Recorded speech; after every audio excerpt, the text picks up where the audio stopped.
रामकृष्ण हरी सर्वांना. आज दिनांक 28 जून 2026. वार आहे रविवार.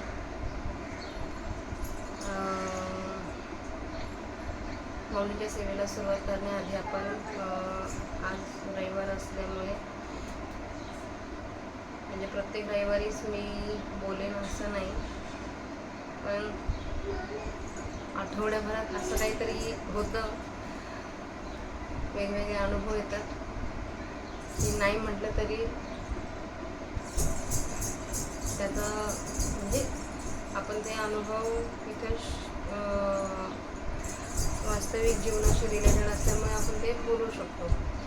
तर माऊलींच्या सेवेला आपण सुरुवात करूया. तत्पूर्वी आज आपण एका वेगळ्या आपल्या जीवनातल्या एका विषयावर बोलूया, जो की ऋणानुबंध म्हणजे आपले जे काही कार्मिक रिलेशन असतात त्याबद्दल आपण बोलणार आहोत.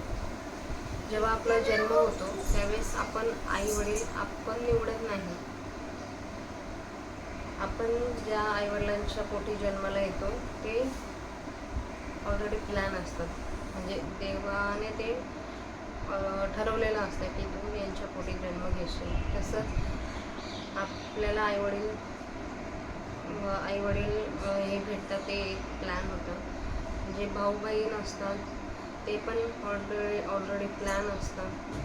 परत नंतर लग्न झाल्यानंतर आपल्याला जो आपला पार्टनर असतो तो पण ऑलरेडी प्लॅन असतो. नंतर काही आपल्या आयुष्यात येणारे आपल्या ऑफिसमधला बॉस, आपल्या ऑफिसमधले फ्रेंड, आपल्या ऑफिसमधले कलीग, परत आपल्या खाजगी आयुष्यातले आपले मित्र परिवार, आपले फ्रेंड सर्कल, हे सगळं कार्मिक रिलेशनमुळे आपल्याला हे म्हणजे आपण या सर्व कार्मिक रिलेशनमुळे आपल्याला हे रिलेशन भेटतात.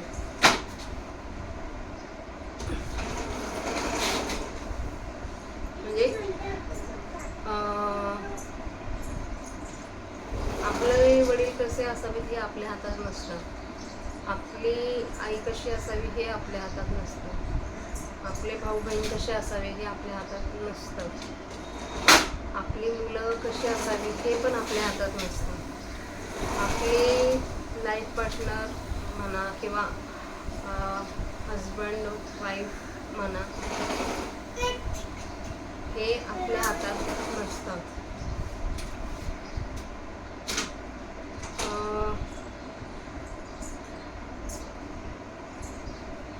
तर आपल्या हातात काय असतं हा प्रश्न पडतो. हा प्रत्येकालाच पडतो. लाईफच्या एका टप्प्यावर हा प्रश्न सगळ्यांना पडतो की हे जर मी चूज करू शकत नाही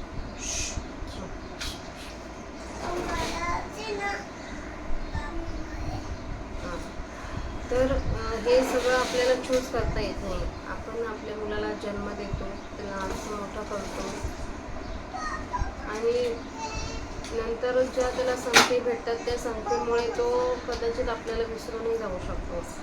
हे आपल्या हातात गोष्टी नाही आहेत. मग राहितं काय आपल्या हातात? आपल्या हातात त्या देवाने ठेवलेलं फक्त सरेंडर व्हायचं पूर्ण टोटल. ठीक आहे. एखाद्या व्यक्तीला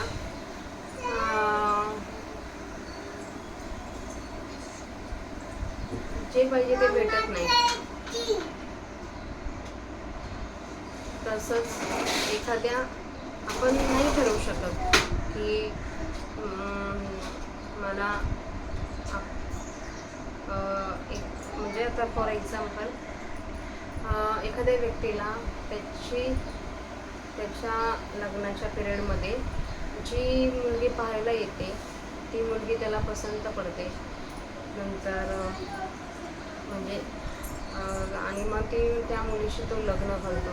हे जरी ह्या जन्माचं वास्तविकता असली तरी ते मागच्या जन्माचे काहीतरी गुणानुबंध असतात. म्हणजे ह्या जन्मात जे तुमचे लाईफ पार्टनर असतात त्या व्यक्तीची ती वाईफ होणारी वाईफ ही मागच्या जन्मी त्या व्यक्तीवर खूप प्रेम करत असणार आहे. म्हणूनच तिला ह्या जन्मी तो व्यक्ती नवरा म्हणून भेटला.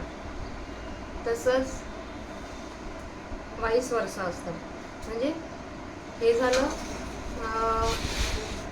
Husband वाईफच्या relation.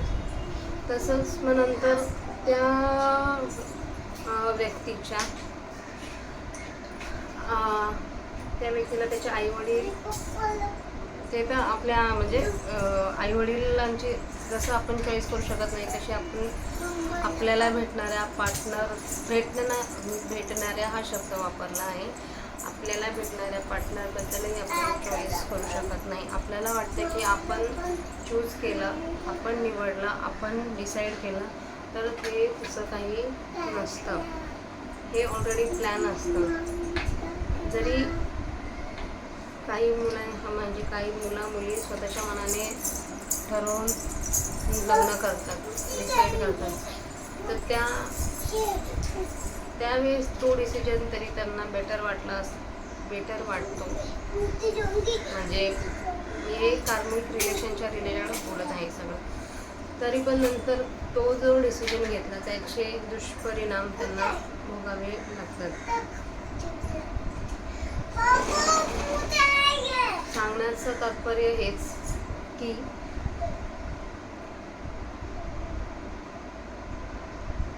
आपल्या आयुष्यात एखादी व्यक्ती येते तर ही फक्त तेवढ्या सिच्युएशन पुरतं किंवा म्हणजे एखाद्या व्यक्तीची एंट्री आपल्या आयुष्यात होणं. म्हणजे फॉर एक्झाम्पल आईवडिलांच्या आयुष्यात त्यांचं बाळ येणं ही त्या व्यक्तीची एंट्री झाली त्या आईवडिलांच्या आयुष्यात. ते कार्मिक रिलेशन. परत सिंगल पर्सनच्या लाईफमध्ये त्याच्या पार्टनरची एंट्री होणं हे एक कार्मिक रिलेशन झालं. परत त्या सिंगल पर्सनला म्हणजे जसं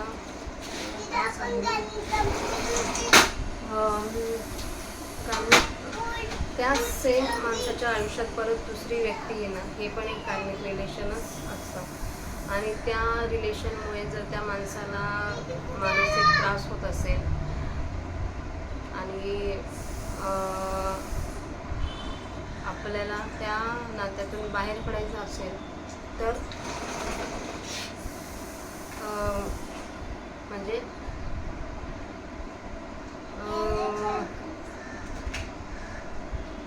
त्रास तर होणारच. त्रास तर 100 काय 200% त्या गोष्टीचा त्रास त्या कार्मिक रिलेशन असलेल्या ए आणि बी पर्सनला होणार. तर त्यासाठी काय करायचं तर पहिली गोष्ट आपण एक करू शकतो की नाही म्हणजे जे डिसिजन कोणी घेऊ शकतं त्या रिलेशनशिप बाहेर पडायचा. समोरच्याने त्या डिसिजनला ॲक्सेप्ट केला पाहिजे. ठीक आहे, नाही डायजेस्ट करता येत काही गोष्टी, म्हणून त्या गोष्टींना जबरदस्तीने पकडून ठेवण्यातही काही अर्थ नसतो. ही झाली पहिली गोष्ट. म्हणून जे आहे ते जे आले एखाद्या व्यक्तीच्या मनात तर त्या समोरच्या व्यक्तीने ते एक्सेप्ट करणं गरजेचं आहे. एक्सेप्ट केलंच पाहिजे. नाही केलं तर त्याची दुसरी बाजू काय होणार की वादविवाद होणार. जेवढे आपण त्या व्यक्तीच्या आयुष्यात येऊन जेवढं ते नात्यातून एकमेकांची ग्रोथ झाली, बौद्धिक ग्रोथ, तर त्या सगळ्या गोष्टी मागे पडून आपण रजतम गुणाने त्या व्यक्तीला त्रास देणं म्हणजे परत आपलं कार्मिक बंधनं वाढवणं असंच होतं. म्हणजे परत ते वाढतच जातं. तर ते कार्मिक अकाउंट वाढवण्यापेक्षा आपण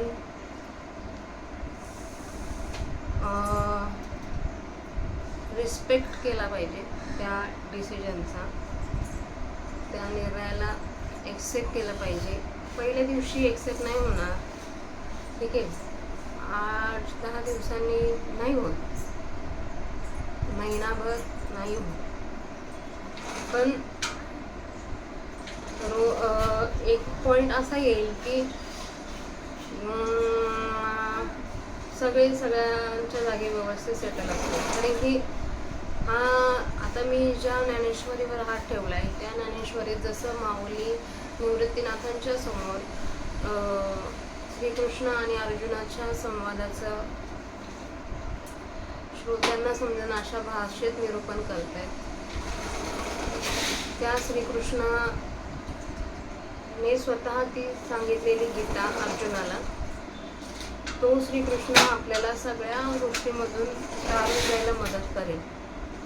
एवढा विश्वास ठेवला ना, तुम्ही कितीही सफर होऊ द्या आयुष्यामध्ये, कितीही तुम्ही एकटे नाही पडणार, कधीच एकटे नाही पडणार. कारण की तो भगवंत आपला हात सोडत नाही. कार्मिक रिलेशन आपल्याला हात सोडते, पण आपले हा जो पांडुरंग परमात्मा म्हणा, विष्णू म्हणा, श्रीकृष्ण म्हणा, शंकर म्हणा, जे काही तुमचं श्रद्धास्थान आहे तिथं ना तुम्ही पूर्ण टोटली त्या देवाला मनापासून देवाकडे माफी मागा. तुम्हाला ते म्हणजे तुम्हाला ते डायजेस्ट करावं लागणं हे तुमचं प्रारब्ध झालं. जे आपल्याला प्रारब्ध आहे ते आपल्याला, आपण किती नाही म्हटलं तरी ते आपल्याला सहन करणं भागच आहे.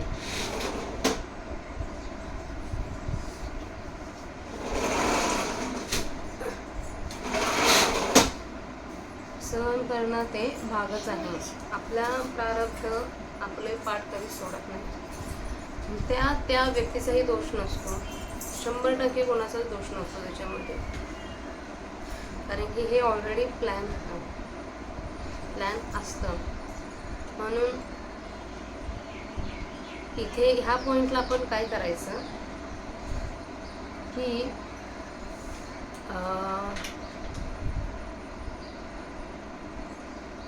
त्या व्यक्तीसाठी आपण देवाकडे प्रार्थना करू शकतो की म्हणजे त्यांची काही चूक नाही, माझीही काही चूक नाही, आमचे म्हणजे माफी मागू शकतो की हे जे त्यांचं त्या व्यक्तीचं किंवा त्या नात्यातून होणारा आपल्याला त्रास हे आपलं कार्मिक प्रारब्धच आहे. तर त्या नात्यात तुम्ही बाहेर पडण्याऐवजी किती हे बाहेर पडण्याऐवजी हे का नाही वापरलं. कारण की आजकाल होणाऱ्या आजकाल तुम्ही जरा बघत असाल तर लिव्ह इन रिलेशनशिप पर्यंत गोष्टी वाढत गेल्यात. म्हणजे लग्न न करता एकत्र राहणारे लोक असतात. पण लग्न हा एक 16 संस्कारामधला एक संस्कार आहे. तर इकडे का गेले मी,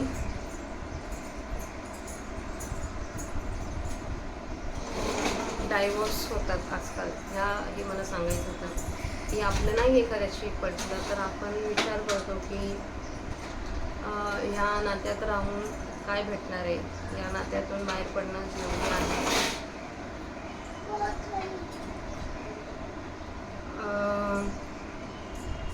आजकाल होणाऱ्या म्हणजे विभक्त होणाऱ्या कुटुंबांची संख्या वाढत आहे. पहिली जॉईंट फॅमिलीमध्ये लोक राहत होती, आता विभक्त पद्धतीने विभक्त पद्धतीने राहतात. जॉईंट फॅमिलीमध्ये सगळं फॅमिली, एक माणूस ॲज अ सेंटर असतो आपल्या आयुष्यामध्ये, ठीक आहे. त्या सेंटरच्या भोवती पूर्ण जग गोलगोल फिरत असतं. त्याची बायको, त्याची आई वडील, त्याची मुलं, त्याचे भाऊ, त्याचं नातेवाईक, असं पूर्ण त्या सेंटरने फिरत असतात, ठीक आहे. आणि जर त्याचं एखाद्याशी पटत नसेल तर ते त्या व्यक्तीशी, फॉर एक्झाम्पल नवरा बायकोचं पटत नाही, आजकाल नाही पटत, तर ते डिवोर्स घेणाऱ्या लोकांची संख्या वाढत आहे.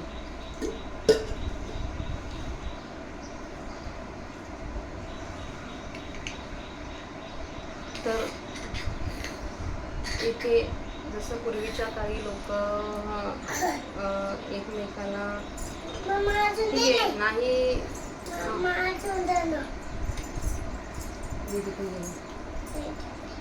देवप्पा करते ना, आता एकदाच देवप्पा करते, जा तिकडा. तर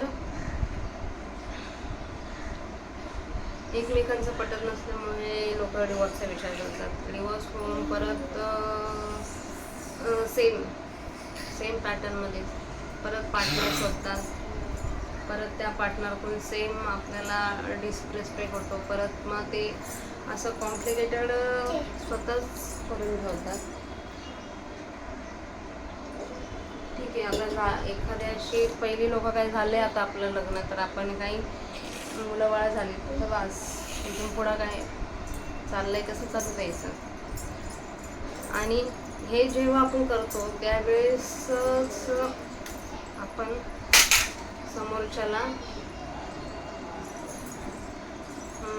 समोरच्यासाठी पण प्रार्थना केली पाहिजे, स्वतःसाठी पण देवाकडे क्षमा मागितली पाहिजे. आपलं काहीतरी मागच्या जन्मीचं प्रारब्ध असल्यामुळेच आपल्याला ह्या गोष्टींना सामोरं जावं लागतं. अन्यथा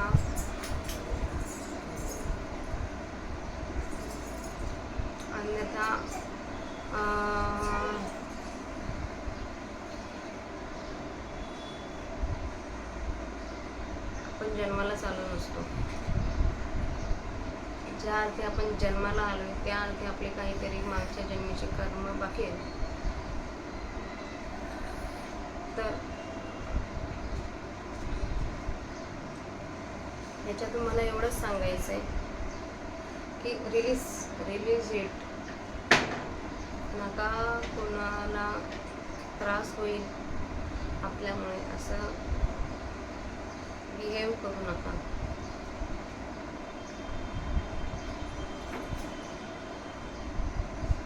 आणि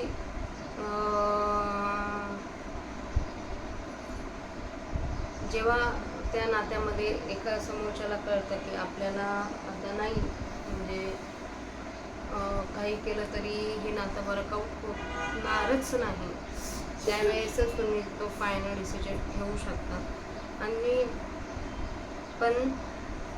आणि घेतात काही लोक, पण नंतर एकमेकाबद्दल मनात कठोरता ठेवण्यापेक्षा जे आहे ते एक्सेप्ट करणंच बेटर असतं. जे काही करेल तो शेवटी त्याची इच्छा, त्याची इच्छा जर असेल तर नाही जात ती माणसं आपल्या आयुष्यातून कधीच बाहेर. आणि त्याची इच्छा असेल तर ती आपल्याला कधी परत भेटतही नाही. सो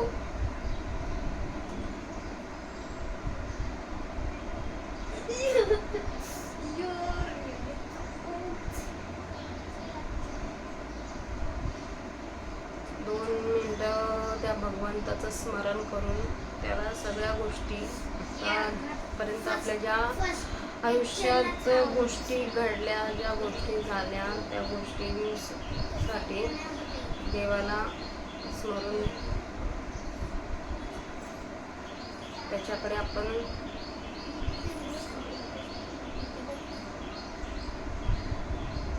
त्याच्यावर सगळं भार सोपवून देऊन आपण माइंड शांत करून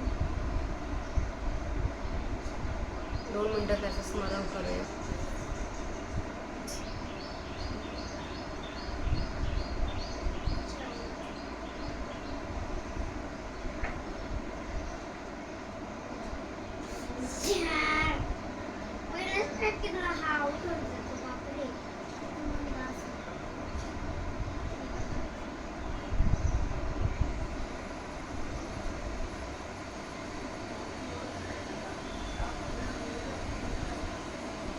ठीक आहे, आजच्या माऊलींच्या 12व्या अध्यायाला आपण सुरुवात करूया. काल आपण त्याच्या 5 ओळ्या वाचल्या होत्या. वक्रतुंड महाकाय सूर्यकोटी समप्रभ निर्विघ्नं कुरु मे देव सर्व कार्येषु सर्वदा अलंकापुरी पुण्यभूमी पवित्र तिथे नांदतो ज्ञान राजा सुपात्र त्या 8वी राशी नमस्कार माझे सगळे ज्ञानेश्वर प्रत्येक ज्योतिषी ओवाणी करीसी मन पवनांची खेळणी आत्मसुखाची बाळे निले हुवीसी 17वीचे स्तन्य देसी अनाथाचा हल्लरुवासी समाधी बोधे निजविसी भुजावणी म्हणून साधका तू माऊली पिके सारस्वत तुझी पावली या कारणे मी सावली न संडी तुझी अहो सद्गुरूची कृपादृष्टी तुझे कारणे जयात या दृष्टी तो सकळ विद्यांची सृष्टी धात्रा होय म्हणून आंबे श्रीमंते निज जन कल्पलती अज्ञा की माते ग्रंथ निरूपणी नवरसी भरवे सागरू करवी उचित रत्नांचे आगरू भावार्थाचे घेवरू निपजवे माई साहित्य सोनियाची आखाणी उघडवी देशीची आक्षोणी विवेक वेलीची लावणी हो देई संग संवाद फळ निधाने रमियाचे उद्याने लाभी म्हणे गहने निरंतर पाखंडाचे दरकुटे मोडी वाग्वाद आव्हानते कुतर्काची दृष्टे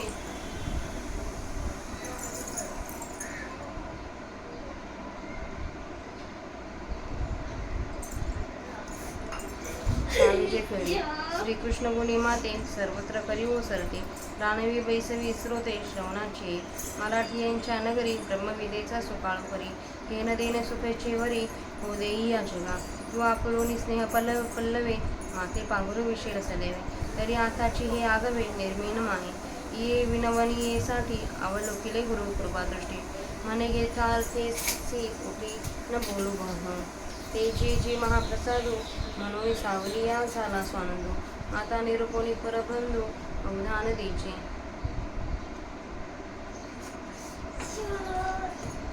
अर्जुन वाचा एवं सतत युक्ताये भक्ता स्वापर्युपासते ये चाप्य शर्म व्यक्तं तेषां के योग वित्तमा तरी सकळी विराधिराजू जो सोमवंशी विजयध्वजू तो बोलता झाला आत्मजू पांडुरूपाचा कृष्णा ते म्हणे अवधारिले आपण विश्वरूप मज दाविले तव नवल म्हणून बिहाले चित्त माझे आणि ये कृष्णमूर्तीची सवे या लागे सोय धरली चिवे तव नको म्हणून देवे वारिली माते तरी व्यक्त आणि अव्यक्त हे तुझे कनी भ्रांत भक्ती पावे जी व्यक्त अव्यक्त योगी या दोन्ही जे वाटा तू ते पावया वैकुंठा व्यक्ता व्यक्त दारवंठा रिगिजे येथा पै जेव्हा आणि शातुका तेचे वेगळा लिया वाला ऐका म्हणून एक दिशया व्यापका सरिसा पाडू अमृताच्या सागरी जे लाभे सामर्थ्याची थोरी तेची दे अमृत लहरी सुळी घेतली या हे केर माझ्या चित्ती प्रतिती यात्रेची निवृत्ती परिपुसणे योगपती ते याची लागे जे देवा तुम्ही नावे क अंगीकारिले व्यापक ते साक्षी का कौतिक हे जाणावया तरी तुझ लागे कर्म तुझे जयाचे परम भक्तीसी मनोधर्म विकोणी घातला इत्यादी सर्व परी जे भक्त तू ते हरी बांधून या जिवारी उपासिती आणि जे प्रणवा पहिलीकडे वेखरी येसे जे कानडे काही सयासी सांगडे नवे जय जाणवते ते अक्षर जे अव्यक्त निर्देश देशरहित सोम भावी उपासित ज्ञानी येजे दया आणि जे भक्ता ए रे रामाचे अनंता कवने योग तत्वता जाणितला सांगा. या क्रीटीची या बोला तो जगत बंधू संतोषला. हा म्हणे हो प्रश्न भला जाणसे करू. तर आपल्या अध्याय 12 34 ओव्यांचं वाचन झालंय. आता आपण त्याचा मराठी अर्थ बघूया. तू शुद्ध आहेस, तू उदार म्हणून प्रसिद्ध आहेस आणि अखंड आनंदाची दृष्टी करणारी आहेस. गुरुकृपा दृष्टीरूपी माते, तुझा जय जयकार असो. विषयरूप सर्पाने दंश केला असता मूर्छा येते, ती काही केल्या जात नाही. हे गुरुकृपा दृष्टी, तुझ्या योगाने ती मूर्छा नाहीशी होते आणि सर्पदंश झालेल्या त्या प्राण्याची त्या विषयापासून सुटका होते. जर प्रसन्नतारूप पाण्याच्या लाटांची तुला भरती येईल, तर संसाराच्या त्रासाचे आध्यात्मिक विविध तापांचे चटके कोणाला बसतील व खेद कसा बरे जळू शकेल. हे प्रेमळ माते, भक्तांना अष्टांग योगाच्या सुखाचे भोग झाल्यामुळे तुझ्यामुळे प्राप्त होतात आणि भक्तांचे ते ब्रह्म मी आहे अशा स्वरूप सिद्धीच्या प्राप्तीची हौस तू पुरवतोस. ती कशी पुरवतोस हे पुढे स्पष्ट करतात. आधार चक्रावर असलेल्या कुंडलिनीच्या मांडीवर तू आपल्या भक्तांना कौतुकाने वाढवतोस व त्यांना झोप येण्याकरिता हृदयाकाश रूपी पाण्यात घालून झोके देतोस. आत्मप्रकाश रूपी ज्योतीने साधक रूप बालकास ओवाळतोस आणि मन व प्राण यांचा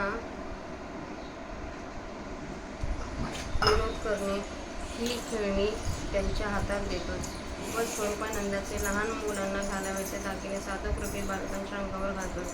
17वी जीवनकला रूपी व्योमचक्रातील चंद्रामृत रूपी दूध देतोस आणि अनाहत ध्वनीचे गाणे गातेस आणि समाधीच्या बोधाने समजूत घालून स्वरूपी निजवतेस. म्हणून साधकांना तू आई आहेस व सर्व विद्या तुझ्या चरणाच्या ठिकाणी भेटतात. म्हणून मी तुझा आश्रय सोडणार नाही. हे सद्गुरूंची कृपादृष्टी, तुझ्या कृपेचा आश्रय ज्याला मिळेल तो सर्व विद्यारूप सृष्टीचा उत्पन्न करता ब्रह्मदेवच बनतो. एवढ्या करता हे आपल्या भक्तांचा कल्पतरू व श्रीमंत आशा आहे. तू मला हा ग्रंथ सांगण्याला आज्ञा दे. शांत अद्भुत आदी नवरसांच्या समुद्राची माझ्या भाषेत भरती कर व परमात्मा निरूपणास शोभतील अशा योग्य अलंकारूपी रत्नांचे माझे निरूपण हे खाणेस होऊन राहील असे कर. हे माऊली, माझ्या या व्याख्यानात गीतेच्या अभिप्रायांचे मोठमोठे पर्वत तयार होतील असे कर. मराठी भाषारूपी पृथ्वीमध्ये अलंकाररूपी सोन्याची खाण उघड आणि आत्मानात्मविचाररूपी वेदीची लावणी जिकडे तिकडे होऊ दे. संवादरूपी फळांचे वार असलेले सिद्धांताचे दाट व विस्तीर्ण बगीचे निरंतर तयार कर असे ज्ञानेश्वर महाराज म्हणतात. आपल्या गुरूंना म्हणतात, माझ्या देशी भाषारूप पृथ्वीवरील पुढील गोष्टी नको असे ज्ञानेश्वर महाराज आपल्या गुरूंना म्हणतात. नास्तिकपणारूपी दर्या व विदंडवादरूपी आडवाटा नाहीशा कर आणि कुतर्करूपी दुष्ट जनावरे हाकून दे. श्रीकृष्ण गुणांचे वर्णन करण्यात मला सर्वत्र समर्थ कर व श्रोत्यांना श्रवणाच्या राज्यावर बसव. या मराठी भाषेच्या गावात आत्मज्ञानाची रेलचेल कर व या जगाला केवळ ब्रह्मसुखाचे घेणे देणे होऊ दे. हे श्री गुरुरूपी माते, जर तू आपल्या प्रेमरूपी पदराने मला पांघरून घालशील तर आताच मी हे सर्व उत्पन्न करेन. या विनवणीबरोबर गुरुने त्यास कृपादृष्टीने पाहिले व म्हटले, गीतार्थ सांगावयासला फार बोलू नकोस असे गुरु बोलले. तेव्हा ज्ञानेश्वर महाराजांना सहजच आनंद झाला व ते म्हणाले, महाराज, आपण जी मला आज्ञा केली ते मी आपला महाप्रसाद समजतो. तर आता आपल्या आज्ञेप्रमाणे मी कथा सांगेन. आपण लक्ष देण्याची कृपा करावी. अर्जुन म्हणाला, याप्रमाणे सतत तुझ्या व्यक्त स्वरूपाच्या ठिकाणी युक्त असलेले जे भक्त तुझी उपासना करतात आणि जे अव्यक्त अशा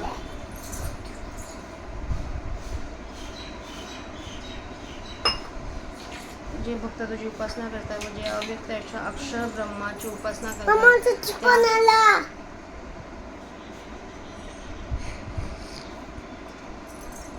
त्या 2 प्रकारच्या योगांपैकी उत्तम योगी कोणते? तरी सर्व वीरांचा सार्वभौम राजा व चंद्रवंशाच्या विजयाचा ध्वज व पंडू राजाचा मुलगा जो अर्जुन तो बोलला. मग अर्जुन श्रीकृष्णांना म्हणाला, ऐकले महाराज, आपण मला विश्वरूप दाखवले तेव्हा ते विश्वरूप अपूर्व म्हणून माझे चित्त झाले आणि मला या श्रीकृष्णाच्या सगुण रूपाची सवय आहे म्हणून मनाने त्याचाच आश्रय केला. तो सगुण मूर्तीवर प्रेम ठेवणे चांगले नाही म्हणून तेथे प्रेम ठेवू नकोस असे देवांनी मला बजावले. तर व्यक्त रूपाने अथवा अव्यक्त रूपाने तूच एक आहेस याविषयी माझ्या मनात संशय नाही. भक्तीने व्यक्त स्वरूपाची व योगाने अव्यक्त स्वरूपाची प्राप्ती होते. हे वैकुंठा व्यक्त व अव्यक्त असा जो तू त्या तुझ्या प्राप्तीच्या उंबऱ्यात सोडणारे भक्ती व योग हे 2 मार्ग आहेत. परंतु जो कस 100 भार सोन्याच्या लगडीला असतो तोच कस त्या लगडीतील वेगळा काढलेल्या एका वाळभर सोन्याला असतो. म्हणून मर्यादित व व्यापक यांची योग्यता सारखी आहे. अमृताच्या समुद्रामध्ये जी सामर्थ्याची थोरवी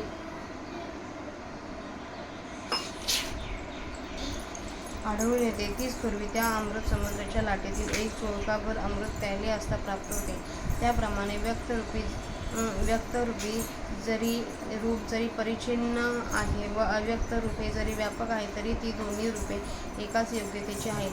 महाराज, माझ्या चित्तात हाच व्यक्त आणि अव्यक्त ही दोन्ही रूपे एकच आहेत.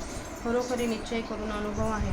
परंतु योगेश्वरा, आपल्याला विचारावयाचे ते एवढ्याच करिता की हे श्रीकृष्ण, तुम्ही जी मागे क्षणभर व्यापक रूपाची ग्राह्य म्हणून शिफारस केली ते तुमचे प्रतिपादन खरोखर मनापासूनच आहे,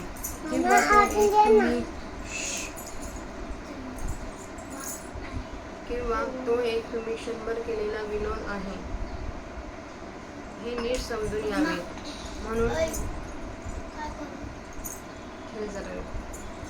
म्हणून मी आपल्याला खुलासा विचारित आहे.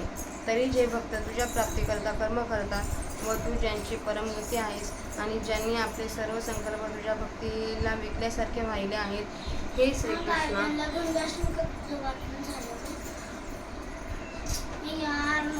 बरे गार्डन बंद असतं. Don't disturb me please. 1 to 12 table लिहायला घे. हे श्रीकृष्णा, या व अशाच इतर सर्व प्रकारांनी जे भक्त तुला आपल्या अंतःकरणात दृढ धारण करून तुझी उपासना करतात आणि जी वस्तू ओंकारापलीकडे आहे व वैखरी नावाच्या वाचेत जी दुर्बोध आहे आणि जो वस्तू कशाही सारखी नाही, ती वस्तू अविनाशी व इंद्रियांना विषय न होणारी आहे, ती वस्तू दाखवता येण्याजोगी नाही व ती देशाने मर्यादित नाही अशी आहे, अशा वस्तूंचे जे ज्ञान आहे ती वस्तू मी आहे अशा भावनेने उपासना करतात. महाराज, असा या योगी व भक्तांपैकी कोणी एकाने हे अनंत खरोखर योग जाणला सांगा बरे. या अर्जुनाच्या बोलण्याने तो जगत बंधू श्रीकृष्ण परमात्मा संतुष्ट होऊन म्हणाला, अरे अर्जुना, तू प्रश्न करण्याचे चांगले जाणतोस. तर आपला 12 वाजायला 8:30.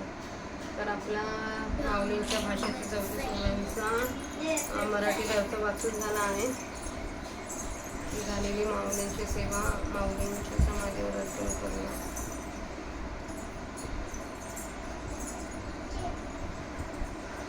आणि सेवेला स्वल्प विराम देऊ.